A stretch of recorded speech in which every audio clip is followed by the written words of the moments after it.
Bapak, Ibu, dan saudaraku yang terkasih di dalam Tuhan Yesus, Injil hari ini diambil dari Injil Matius pasal 23 ayat 13 sampai dengan 22. Kalau menurut judul yang tertulis di dalam e-Katolik, di situ dituliskan, celakalah kalian, hai pemimpin-pemimpin buta. Kalau bahasa kasarnya bukan lagi buta, tapi butak. Atau kalau dalam bahasa Jawa berarti picek. Gak usah keras-keras. Saya akan men-sharekannya sebagai berikut. Bapak, Ibu, dan saudaraku yang terkasih, apa yang diperbincangkan atau perbincangan hari ini antara Tuhan Yesus dengan ahli Taurat dan orang Farisi. Tentu saja mereka adalah orang-orang pintar. Celakalah kalian, hai ahli-ahli Taurat dan orang-orang Farisi. Ini dikatakan celaka. Ditambah lagi, hai kalian orang-orang munafik. Siapa yang ahli Taurat? Siapa yang orang Farisi? Siapa yang munafik?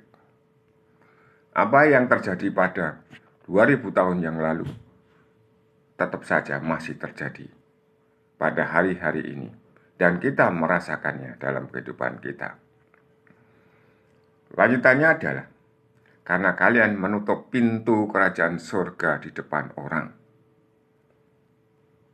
Kalian menutup pintu kerajaan surga di depan orang. Dia pusi.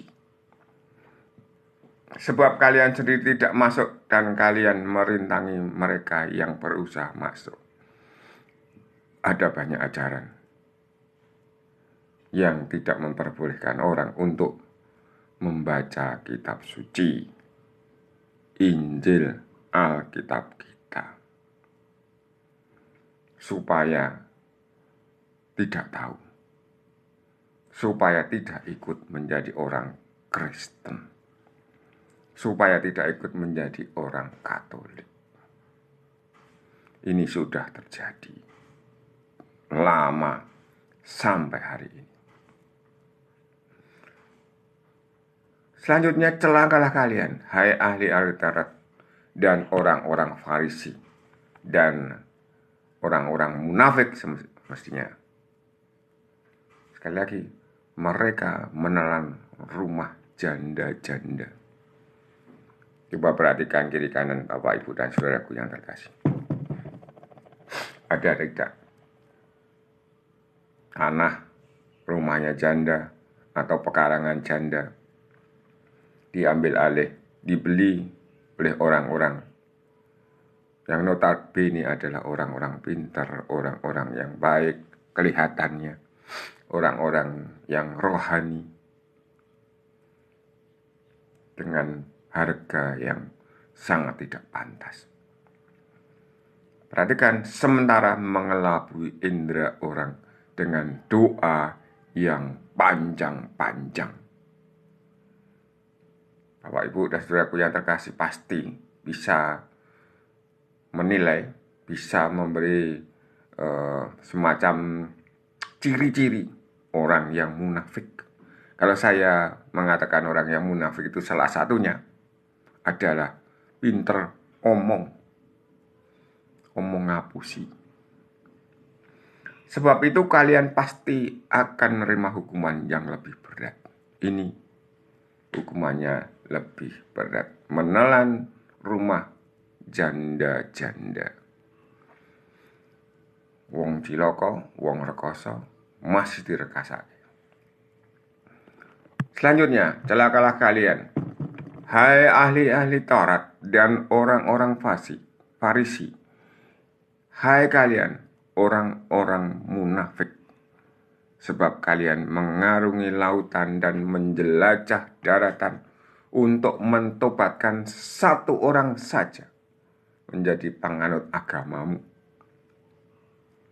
Dan sesudah ia bertobat, kalian menjadikan dia orang neraka yang 2 kali lebih jahat daripada kalian sendiri. Ada enggak di daerah saudara? Ada enggak di daerah Bapak Ibu? Bagaimana orang di-drill, bagaimana orang diajari supaya menjadi pengikut, lalu akan menjadi orang yang sangat fanatik, sangat keras terhadap orang-orang yang tidak sepaham. Ini sudah celaka yang keberapa? Lalu celakalah lagi. Hai pemimpin-pemimpin buta yang tadi saya katakan bijak tadi, yang berkata, bila bersumpah demi bait suci, sumpah itu sah. Tetapi bersumpah demi emas, sekali saya ulang lagi, bila bersumpah demi bait suci, sumpah itu tidak sah. Tetapi bersumpah demi emas bait suci, sumpah itu mengikat. Yang kedua, hai kalian orang bodoh dan orang buta, manakah yang lebih penting, emas atau bait suci yang menguduskan emas itu? Ini pertanyaan Tuhan Yesus. Lalu yang kedua, bila bersumpah demi mezbah, sumpah itu tidak sah.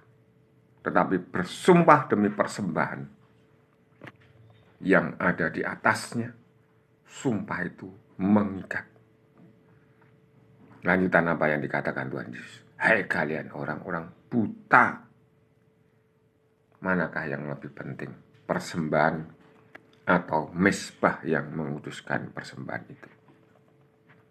Ada 2. Kita di gereja ada altar. Kita di gereja ada persembahan. Kita mempunyai gereja. Kita mempunyai apa yang ada di sana.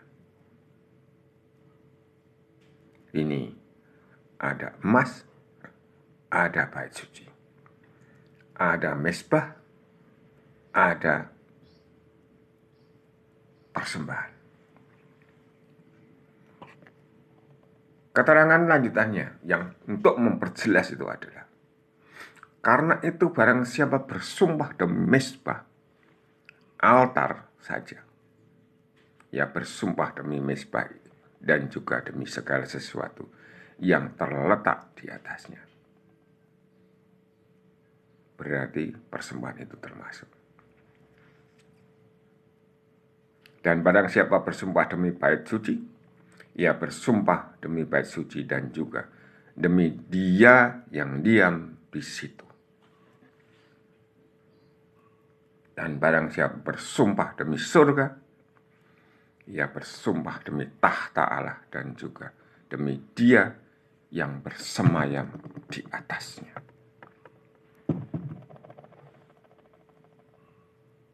Jangan bersumpah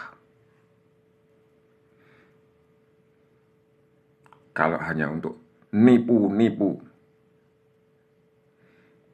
Kalau bersumpahnya demi emas lalu mengikat emas persembahan, emas di dalam bait suci, lalu persembahan itu karena nanti orang-orang gede, orang-orang yang di dalam bait suci itu akan memperoleh hasilnya. Apakah tidak ada di zaman ini? Ada. Mereka menginginkan persembahan. Mereka menginginkan sesuatu yang luar biasa di dalam gereja. Ini itu harus baik, ini itu baik. Tapi sekali lagi bahwa pada bagian akhir dikatakan, dan barang siapa bersumpah demi surga, sumpah yang luar biasa, ia bersumpah demi tahta Allah dan juga demi Dia yang bersemayam di atasnya. Sekali lagi ini ada beberapa kata celaka dan bersumpah. biarkanlah kita semua semakin lama menyadari, memperhatikan, merenungkan sendiri tanpa harus diperjelas lebih lanjut. Bapak, Ibu, Saudara pasti sudah mengetahui. Perhatikan saja di kiri kanan kita. Perhatikan saja diri kita masing-masing. Perhatikan saja apa yang kita ucapkan, apa yang kita pikirkan, apa yang kita sikapi. Perhatikan pula, amati pula apa yang dilakukan orang lain. Amin. Berkah dalam